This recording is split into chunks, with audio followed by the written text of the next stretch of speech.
In this video, I'm going to look at direct, indirect, and joint variation. So the big idea is there's just some vocabulary words that you need to know that are related to a certain way that you set up an equation.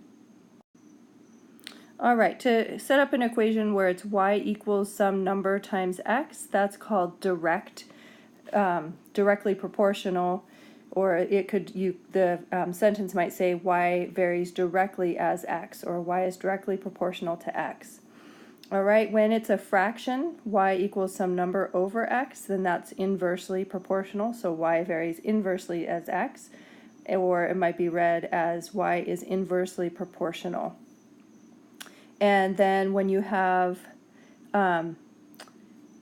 two variables multiplied together, so x and w, and then some number, then it would be called joint variation, or joint proportion, y is jointly proportional to w and x. Okay, so let me just show some examples.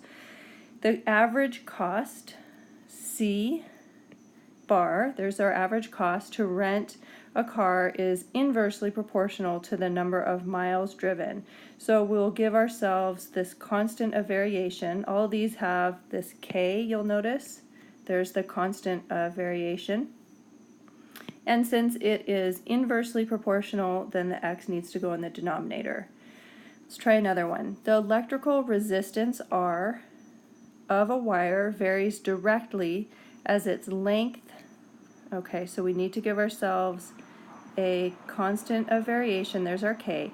If it varies directly, then we're just multiplying you're just multiplying it times L.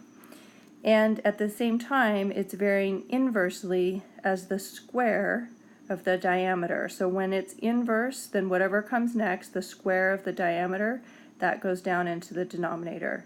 So R equals it's directly proportional to the length and inversely proportional to the square of the diameter.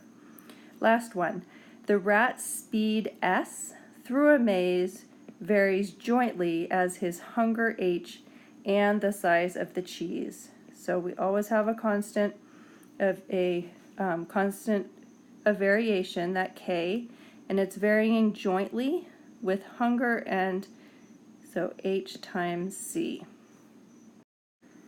All right, so we practiced setting up an equation, and now I'm going to show you how to solve an application where we're going to then use that model, the equation that we write, to actually answer a question. So, for example, the time required to complete a job varies inversely as the number of people working on the job. That should have just a number of people working on the job. All right, so I'm going to let P equal the number of people, and I'm going to let the T, I'm going to just say T is the time to complete the job. So first step is just to write a general variation model, just like we were doing in our equations before. So the time it takes to complete a job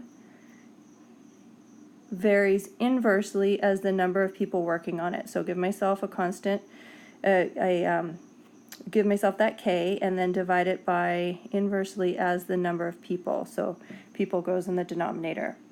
Now I take the information that's given. So they figured out that on this job that took 12 days, they needed 8 people.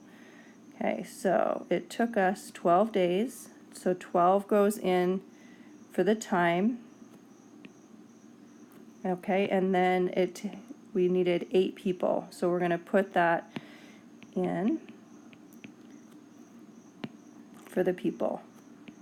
All right, so you substitute in the information that's given in the problem, and now we solve for k. All right, so if we multiplied both sides by 8, we could clear fractions there, and I would get k is equal to 96. Okay, now my true equation is T equals, plug in that 96 that we just found for k over P. So there's my actual model. And now I'm going to use this model to answer this particular question. So the question says, if a contractor wants to complete a job in 16 days, how many people should he assign to the job, or she? All right, so they want it done in 16 days, and we need to know the number of people. So we can set this up as a ratio. 16 over 1 is equal to 96 over p, and then we can set cross products equal. So it would be 16p, and then dividing both sides by 16. We would get that p is equal to 6. So to complete the job in 16 days, then we would need 6 people assigned to the job. All right, so process here, figure out what the general variation model would be based on is it inverse, direct, or joint, and then solve for k. And then once you have that actual model, use that to answer the question that's given in the problem.